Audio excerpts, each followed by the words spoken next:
Hello friends, it is August 7th and I just had my second to last chemotherapy, low dose Taxotere, yesterday.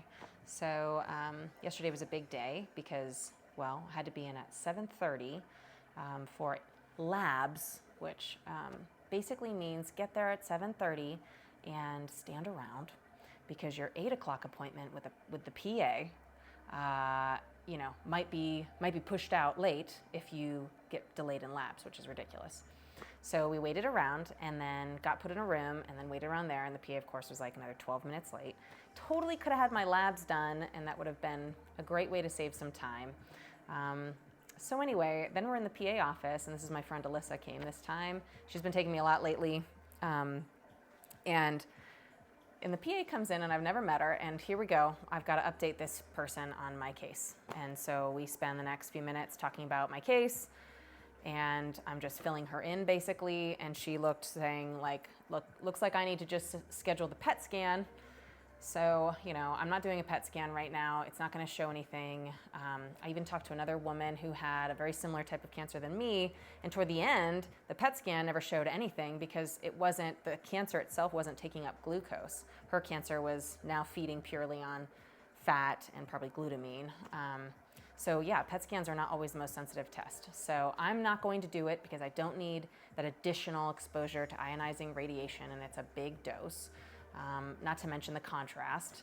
And all we really need to assess right now, because it's not going to stop me from surgery, is if the skin is involved, how much of the skin is involved, and sort of looking at those margins. And so I did agree to do a breast MRI with contrast, which is gadolinium, which is a pretty bad heavy metal toxicity type thing. But I have been now working on a game plan on how to detox from gadolinium, which hopefully I'm just doing it the one time, but I have come across a few things, and my acupuncturist was really helpful, and I've got a few more doctors I'm going to pick their brains, but I will have, when I get those in, I'll show you guys and explain ways of kind of letting your body, or finding ways to grab onto those metals and pull them out gently. You don't want to necessarily chelate too fast, but really approach some of these things that are going to be accumulating in my body that are going to have these side effects, 15, 20 plus years down the road. So I also, after filling in the PA, she essentially was like, well, I'm sorry. So we were put back into the pod or whatever, and so my labs were taken, and we're joking with the nurse, and the PA actually comes over to us now in the treatment section, and she's like, I noticed you're only in your 8th round, because they count things by like 3 weeks instead of just the solid month. So she's like, I noticed you're only in your 8th. Has your oncologist talked to you about a 9th round? And I was like, no. I immediately found myself defensive, and I was like, no, I'm done chemo on the 13th. That's it. Like, this is what I signed up for. No, that's not what's happening. I didn't say it like that. I had way more to say then, but now I'm just like, absolutely not. That's not happening. First off, who are you? And you haven't been monitoring this, and I don't think you have any idea of the mistletoe. She's like, well, we want to see it maybe shrink a little more. And I'm like, at this point, I didn't feel like it was responding much to the chemo anyway, because I don't have really a lot of active mitotically dividing cells right now. The tumor essentially is fibrotic tissue collapsing on itself that we keep poking with mistletoe and filling it up and tearing those sections to try to get more immune system activation. I think we're doing what we need to do to it. I don't think chemo is going to offer a lot more at this stage. Not to mention there's a resistance period of like, you can only do so many chemos without your body now becoming resistant against it. And I'm not really looking to change up my chemo drug. If I had to use it on the back end, that would be another conversation. But no more on the front end. So, ultimately that will be the decision of the surgeon.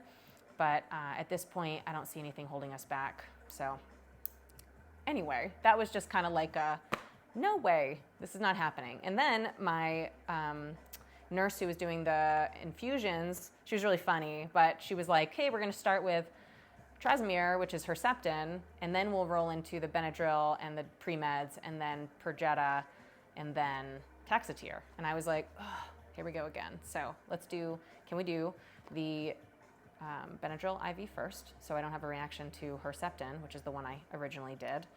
And then roll through the normal procedure? And I explained it, and she said, sure.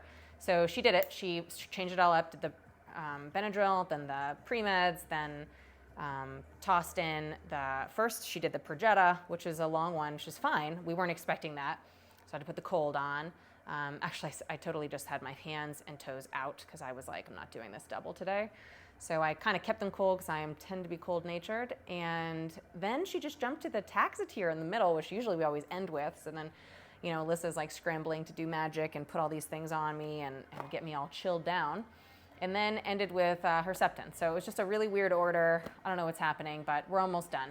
Thank goodness. Another fun one was that Monday was mistletoe, and it was my 33rd mistletoe. And 33 is one of my favorite numbers. So that was kind of fun. I drove down myself. I listened to some good music and some podcasts, and picking up some good information. I asked Dr. Hancock about Brown's gas again. And he sounds, in total support. So I've been doing a lot of research on that and trying to work through the 4th phase of water book. And I am growing an appreciation for the complexity of water and all the things it can offer, including, the hydrogen therapy of things. And so one thing I did talk to him about is he had bought a really nice hydrogenator. It's like a hydrogen water creator in the house. Like essentially you've got like a home setup, so it's a much bigger amount. I have like a tiny water bottle that has like a 10-ounce capacity, and it pressurizes in there, and it has a great way of pressurizing. You can do a 10-minute thing, and it makes it like, I think the pH is 9 point something. It's higher than most of them. The bigger the vessel, or if it's glass actually even, it can't actually pressurize the way it should to be doing all the good it can do for you, especially in something that's such a small amount of water. It is hard to get enough hydrogen from something like that. So it's helpful, but I don't know if it's very practical in that sense for most people. And I'm going to keep using mine, but it is, it's not that easy to drink that much water out of that thing. And I did find out that his home one actually just broke, and they're pretty expensive. So, he's obviously pretty bummed about that. So I told him about the AquaCure, which is like apparently built like a tank, and it's much cheaper. And it's apparently 30% more effective, significantly more effective against pretty much all pathologies that, require a hydrogen, which a lot of people are deficient in, surprisingly. Not something I had really looked at prior to all of this, but another area of health that I think really matters, especially as the quality of our water is going down, and it's essentially been recycled so many times through. What does that mean for it? So a lot of things to learn there, and I'll continue with that because it's a lot. But for me, I've been trying to increase like my melatonin, especially on chemo days. I took it up to like 210, mostly because I had the 20 milligrams and then that 150. So I did like 210 yesterday. Kind of like a couple hours before I started treatment, and I felt pretty good. I mean, they're gonna dose me up and I get sleepy anyway, but Tuesdays are basically a blur. But I think I've handled it really well. I am not feeling too bad this morning. I mean, the GI stuff is my biggest complaint. It's just not, at least it's moving. It's not moving, and that's good. But it makes me a little worried sometimes of what to eat.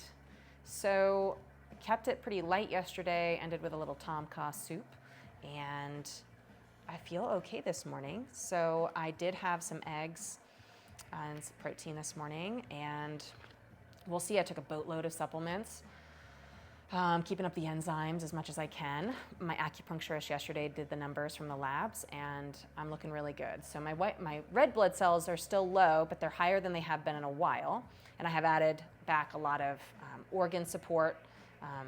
There's something called Vitality from this place out of New Zealand. It's like the Ancestry, I think, is their company, and they're great. The Vitality one is really helpful for anemic situations, and I'm also taking the bone marrow, and I'm also doing a living bone one from them.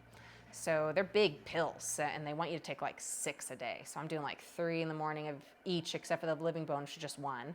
That has a lot of glucosaminoglycans and some of those precursors, collagen. yeah. So, and then I'm doing the 3 of the bone marrow. So morning and night helps me split it up a little bit. But my numbers are looking really good. The ratios are looking really good. It's like the platelet to lymphocyte and then the neutrophil to lymphocyte ratios are better than they have been. So I think all the enzymes are really helping, and being really mindful of when I'm eating and what I'm eating, as always. Keeping up with the berberine as much as I can. Remember, the berberine is what helps keep the chemo in the cell longer so that it has a chance to hit it during that mitotic division, which is the only time the chemo is going to kill the cancer cell. It's got to be within that splitting division of the cell. So when it's not actively splitting or it's slowing down, that's when it starts going to other cells that are actively splitting faster, like your hair, nails, other areas, nerves. So that's the kind of stuff that you want to avoid for the accumulation of trauma. But I am, I still have obviously a bit up here, but it's coming out a little faster each day, and it's like on my pillow and it gets in my eyes, and I'm definitely not in love with the hair loss, but I can't complain. I still have a lot more than I was expecting at this point, and I don't regret cutting my hair because I never would have done this. So this is kind of fun to like separate this from, how I identified before, cancer. So I'll grow my hair back out, and it'll be like, a whole new Janine. Not really, but it'll be, Janine who's been through a few other things, and hopefully the long hair can show that I've been through some things and I've had my hair for a while. I don't know. Yeah, so other than that, we're cruising. I'm gonna get my kiln in my basement wired up. We've got a friend coming this week. He's gonna help us out, put in like a nice conduit, 240 voltage, whole setup thing. He knows what he's doing, and he might give me an extra plug. So maybe someday I can upgrade my home brewing system and do like a 240 volt.